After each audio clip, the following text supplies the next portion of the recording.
오늘은 정말 많은 분들이 궁금해하시는 주제, 62세 이후 돈 모으는 게 한심한 바보짓인 세 가지에 대해 이야기해 보려고 합니다. 제 이야기를 들으시고 어쩌면 지금까지 가지고 계셨던 생각이 완전히 바뀔지도 모릅니다. 사실 저는 평생 돈을 모으는 것이 미덕이라고 생각했어요. 30대부터 60대 초반까지 정말 악착같이 돈을 모았습니다. 월급의 절반 이상을 저축하고 친구들과의 약속도 줄이고 가족 여행은 꿈도 꾸지 못했죠. 나중에 돈 많이 모아서 편하게 살자라는 생각 하나로 버텼습니다. 그런데 62세가 되었을 때 제 인생에 충격적인 일이 일어났어요. 평생 절친했던 대학 동기가 갑작스럽게 세상을 떠난 거예요. 그것도 은퇴를 하자마자요. 그는 항상 은퇴하면 세계 여행을 다니겠다고 말했었는데 결국 그 꿈을 이루지 못하고 떠났습니다. 그날 밤 저는 밤새 울면서 제 인생을 돌아봤어요. 제가 모아둔 돈은 무엇을 위한 것이었을까?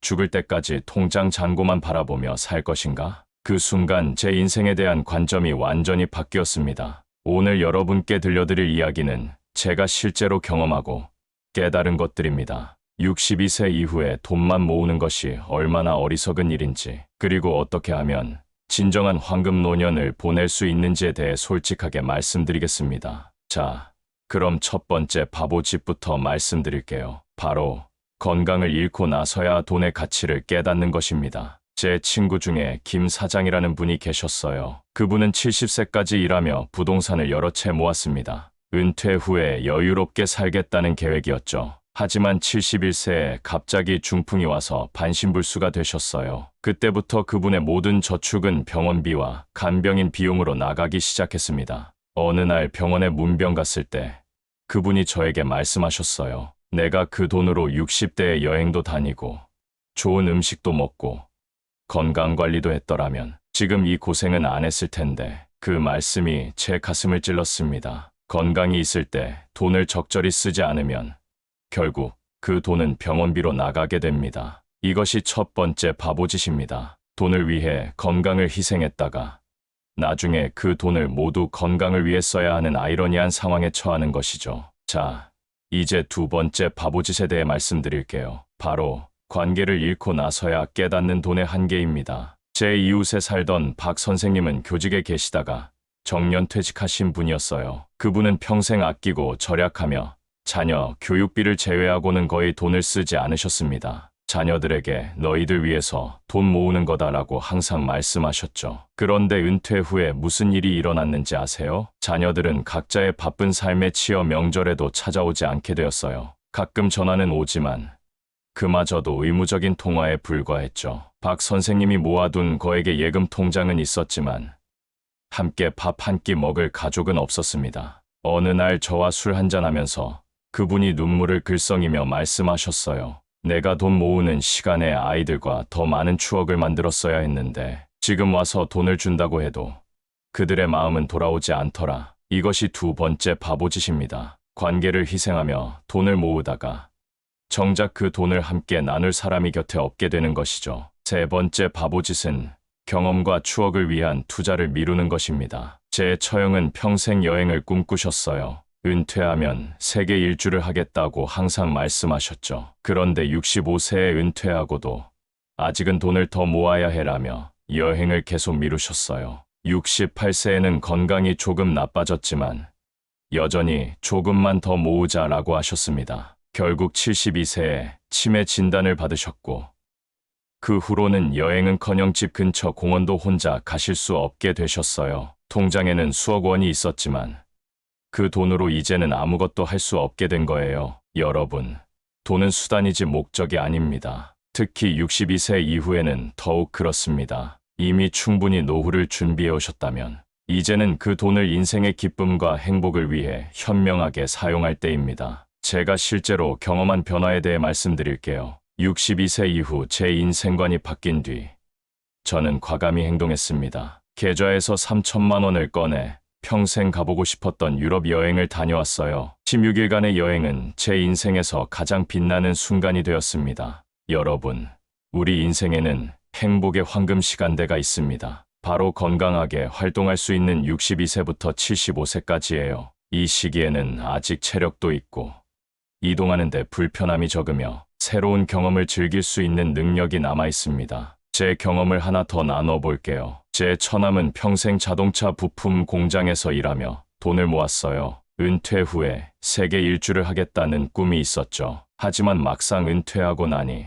아직은 좀 더 모아야지라는 생각에 여행을 미뤘어요. 4년이 지난 후 드디어 여행을 결심했을 때는 이미 무릎 관절이 안 좋아져서 장시간 걷기가 힘들어졌습니다. 결국 꿈꾸던 세계 일주 대신 단체 관광 패키지로 여행 일정을 대폭 축소해야 했죠. 그는 귀국 후 제게 이렇게 말했어요. 돈을 더 모으느라 4년을 허비했는데 그 4년 동안 내 몸은 훨씬 더 많이 늙어버렸어. 그 돈이 내 건강과 시간을 돌려줄 수 있다면 얼마든지 내놓을 텐데 이것이 바로 62세 이후 돈만 모으는 것이 어리석은 이유입니다. 돈은 언제든 더 모을 수 있지만 건강하게 활동할 수 있는 시간은 돌아오지 않습니다. 자, 이제 제가 직접 실천하고 있는 황금 노년을 위한 현명한 돈 쓰기의 원칙을 알려드릴게요. 첫째, 경험에 투자하라입니다. 저는 65세가 되었을 때 제 인생 버킷리스트를 작성했어요. 가보고 싶은 곳,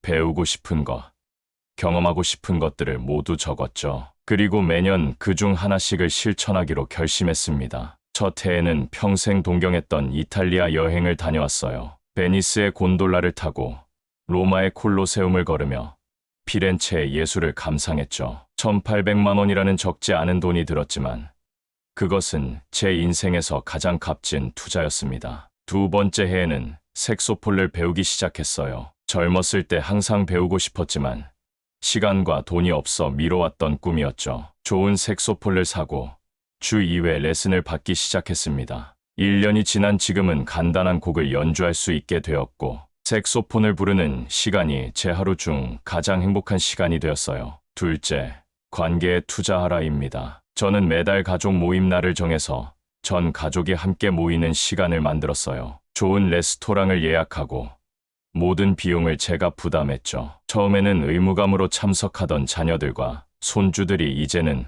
그 모임을 기다리게 되었어요. 또한 예전 직장 동료들과 함께하는 여행 모임도 만들었습니다. 3개월에 한 번씩 1박 2일로 국내 여행을 다니며 우정을 다져요. 제가 좀 더 경제적 여유가 있어서 종종 식사나 술값을 제가 내곤 하는데 그런 작은 베품이 관계를 더욱 돈독하게 만들어주더라고요. 셋째, 건강에 투자하라입니다. 저는 65세가 되었을 때 큰 결심을 했어요. 건강을 위해 매년 500만 원을 투자하기로 한 거죠. 좋은 개인 트레이너를 고용해서 주 3회 운동을 시작했고 좋은 식재료로 건강한 식단을 유지했습니다. 물론 처음에는 이렇게 많은 돈을 건강에 쓰는 게 낭비 아닐까라는 생각도 들었어요. 하지만 1년이 지나자 놀라운 변화가 일어났습니다. 혈압이 정상으로 돌아왔고 10kg 넘게 체중이 감량되었으며 당뇨 전 단계였던 혈당 수치도 정상으로 돌아왔어요. 제 동네 이웃 중 한 분은 비슷한 나이에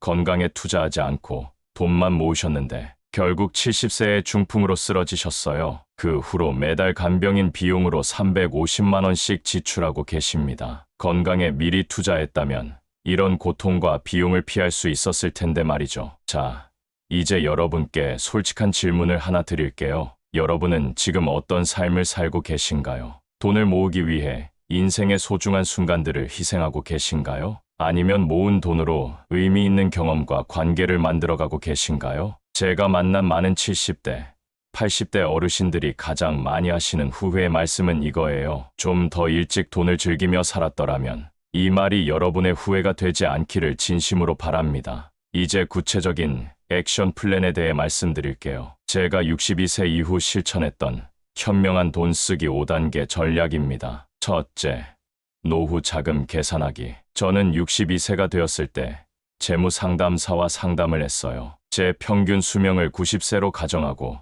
필요한 생활비와 의료비를 계산했죠. 그리고 그 금액을 확보한 후에는 나머지 돈을 행복 자금으로 설정했습니다. 제 경우에는 노후에 매달 250만 원이 필요하다고 계산했어요. 28년을 더 산다고 가정하면 약 8억 4천만 원이 필요했죠. 제 자산 중 이 금액을 안전한 금융상품에 투자하고 나머지 2억은 행복 자금으로 설정했습니다. 둘째, 행복 버킷리스트 작성하기. A4 용지에 제가 진정으로 하고 싶은 일들을 모두 적었어요. 꼭 거창한 것이 아니라 소소한 행복도 포함했죠. 이탈리아 여행, 피아노 배우기, 손주와 디즈니랜드 가기, 가족 모임, 정기적으로 갖기, 고향 친구들 초대해서 호텔에서 하룻밤 파티하기 등등. 이 리스트를 작성하고 나니 제가 진짜 원하는 것이 무엇인지 명확해졌어요. 그리고 각 항목의 예상 비용을 적어서 계획을 세웠습니다. 셋째, 매달 행복 예산 설정하기. 행복 자금에서 매달 얼마를 사용할지 계획을 세웠어요. 제 경우에는 매달 150만 원을 행복 예산으로 설정했습니다. 이 돈은 오로지 즐거움, 경험, 관계를 위해 사용하기로 했죠. 처음에는 이 돈을 다 쓰는 것이 죄책감으로 다가왔어요. 평생 저축하는 습관이 몸에 배어서 그랬던 것 같아요. 하지만 점차 이 돈을 통해 얻는 행복과 만족감이 커지면서 이것이 얼마나 현명한 투자인지 깨닫게 되었습니다. 넷째, 한 달에 한 번 특별한 경험 만들기. 매달 한 번은 평소에 하지 않던 특별한 경험을 하기로 했어요. 전에 가보지 않은 레스토랑에서 식사하기, 뮤지컬 관람하기, 온천 여행 가기, 새로운 취미 클래스 참여하기 같은 것들이었죠. 이런 새로운 경험들은 제 뇌에 신선한 자극을 주었고 삶의 활력을 불어넣었어요. 무엇보다 이런 경험들이 쌓여서 풍요로운 노년의 추억이 되었습니다. 다섯째, 나눔의 기쁨 경험하기. 제 행복 예산의 일부는 나눔에 사용하기로 했어요. 한 달에 30만 원을 주변의 어려운 이웃이나 의미 있는 단체에 기부했죠. 처음에는 그저 의무감으로 시작했는데 나눔을 통해 얻는 기쁨이 생각보다 훨씬 컸어요. 특히 제가 후원하는 지역 아동센터의 아이들이 보내온 감사 편지를 받았을 때는 정말 가슴이 뭉클했습니다. 이런 나눔이 제 삶에 더 큰 의미와 목적을 부여해 주었어요. 지금까지 제가 실천하고 있는 현명한 돈 쓰기 5단계 전략을 말씀드렸는데요.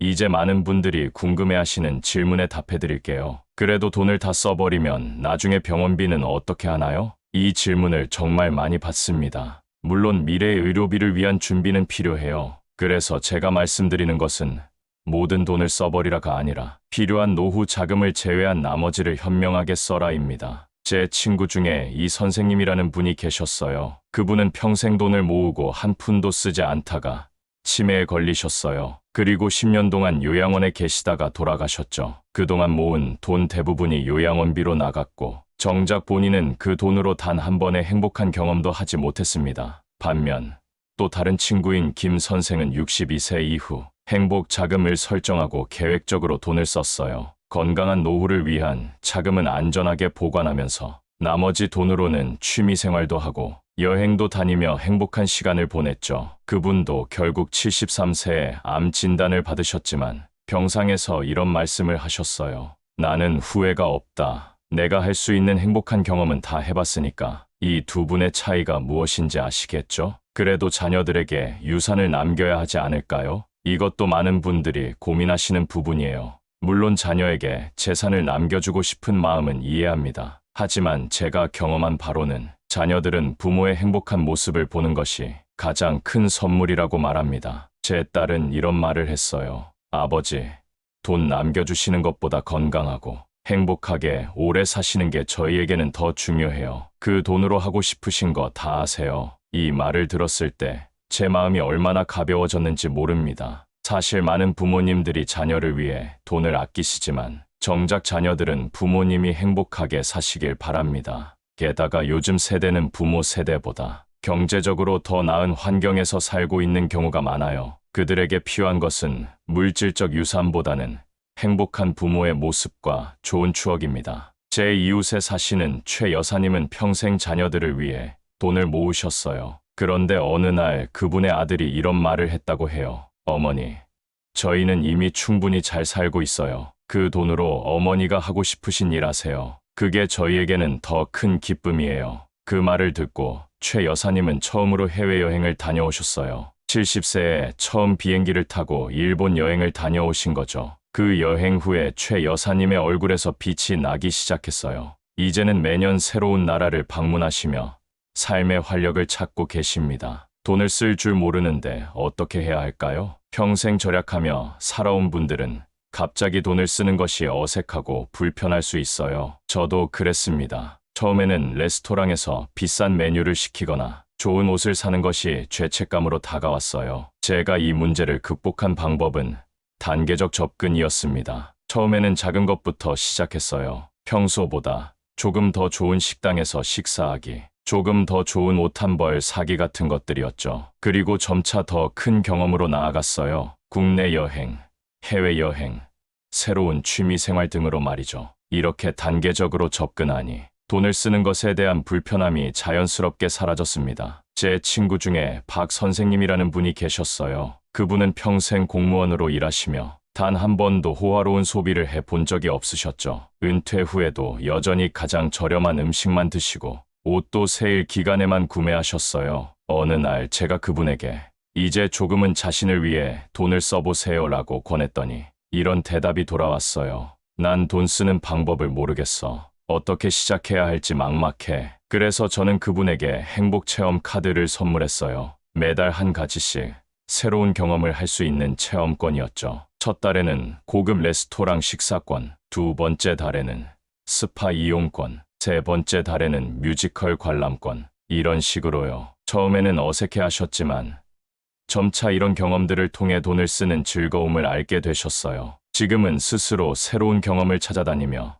인생의 제이막을 즐기고 계십니다. 건강이 안 좋아지면 어떡하나요? 많은 분들이 건강에 대한 불안 때문에 돈을 쓰지 못하고 계세요. 나중에 큰 병이 나면 어떡하지? 라는 걱정이 늘 마음 한구석에 자리 잡고 있는 거죠. 저도 그런 불안감이 있었어요. 하지만 제가 깨달은 것은 오히려 지금 건강할 때 즐기지 않으면 나중에 병이 났을 때 더 후회한다는 사실이었습니다. 제 형님은 평생 돈을 모으시다가 67세에 파킨슨병 진단을 받으셨어요. 그때부터는 여행은커녕 집 근처 산책도 힘들어지셨죠. 병원비로 돈은 점점 줄어들었고 평생 모은 돈으로 하고 싶었던 일들은 결국 하지 못하셨습니다. 형님이 제게 하신 말씀이 아직도 가슴에 남아있어요. 동생, 넌 건강할 때 하고 싶은 거 다 해. 돈은 또 벌 수 있어도 건강은 돌아오지 않아. 그 말씀을 듣고 저는 결심했어요. 건강이 허락하는 한 미루지 말고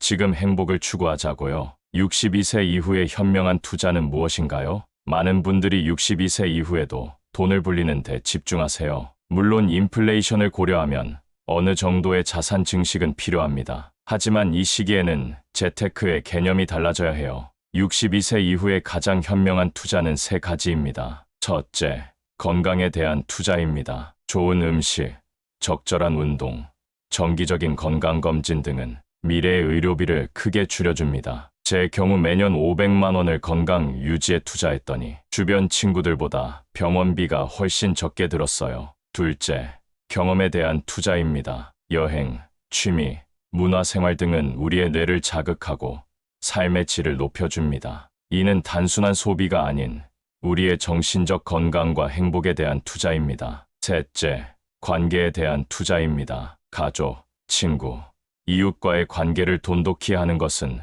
노년의 고립을 막아줍니다. 함께 식사하고 여행하고 시간을 보내는 것은 노년의 외로움을 예방하는 최고의 투자입니다. 제가 직접 경험한 사례를 하나 더 말씀드릴게요. 우리 아파트에 살던 이 회장님이라는 분이 계셨어요. 그분은 중소기업을 운영하셨고 은퇴 후에도 수십억의 자산을 보유하고 계셨습니다. 하지만 그분은 돈 쓰는 것을 극도로 꺼리셨어요. 여전히 10년 된 낡은 차를 타고 다니시고 항상 같은 옷만 입으셨죠. 그러다 73세에 갑자기 뇌졸중으로 쓰러지셨어요. 다행히 목숨은 건지셨지만 반신불수가 되어 휠체어 생활을 하게 되셨습니다. 병상에서 그분이 저에게 하신 말씀이 있어요. 내가 왜 그렇게 아꼈는지 모르겠어. 좋은 차도 한번 타보고 좋은 옷도 입어보고 맛있는 것도 먹어볼걸. 이제는 다 소용없어. 그 말씀을 들으며 저는 다시 한번 깨달았어요. 돈은 수단이지 목적이 아니라는 것을.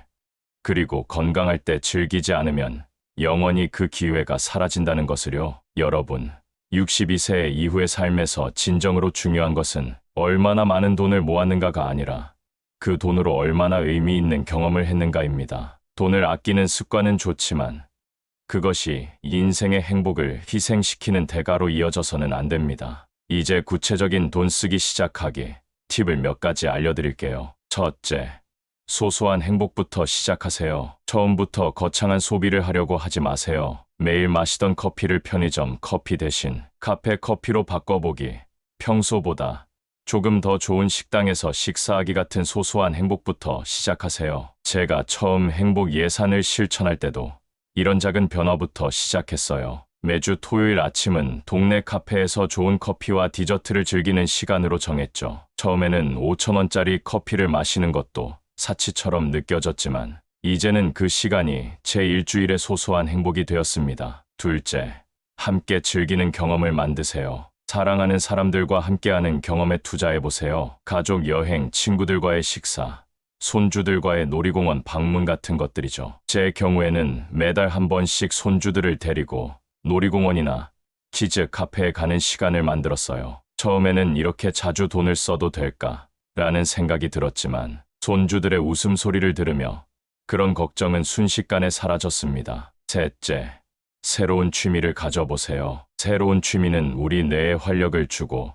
삶에 새로운 의미를 부여합니다. 그리고 취미를 위한 투자는 단순한 소비가 아닌 삶의 질을 높이는 현명한 지출이에요. 저는 65세에 시작한 색소폰이 지금 제 삶의 큰 기쁨이 되었어요. 처음에는 월 30만 원이라는 레슨비가 부담스러웠지만 이제는 그 어떤 투자보다도 값진 것이라고 생각합니다. 여러분, 오늘 제가 말씀드린 62세 이후 돈 모으는 게 한심한 바보짓인 세 가지를 다시 한번 정리하자면, 첫째, 건강을 잃고 나서야 돈의 가치를 깨닫는 것. 둘째, 관계를 잃고 나서야 깨닫는 돈의 한계. 셋째, 경험과 추억을 위한 투자를 미루는 것. 이 세 가지 함정에 빠지지 않기 위해 지금부터라도 건강하게 돈을 쓰는 습관을 들이시길 권해드립니다. 돈은 수단이지 목적이 아니니까요. 이것으로 오늘의 이야기를 마무리하려고 합니다. 여러분의 노년이 돈에 얽매이지 않고 진정한 행복과 의미를 찾는 황금 노년이 되길 진심으로 바랍니다. 오늘 영상이 도움이 되셨다면 좋아요와 구독을 꼭 눌러주세요. 그리고 알림 설정까지 해두시면 새로운 영상이 올라올 때마다 가장 먼저 만나보실 수 있답니다. 여러분의 응원이 더 좋은 콘텐츠를 만드는 원동력이 됩니다. 감사합니다.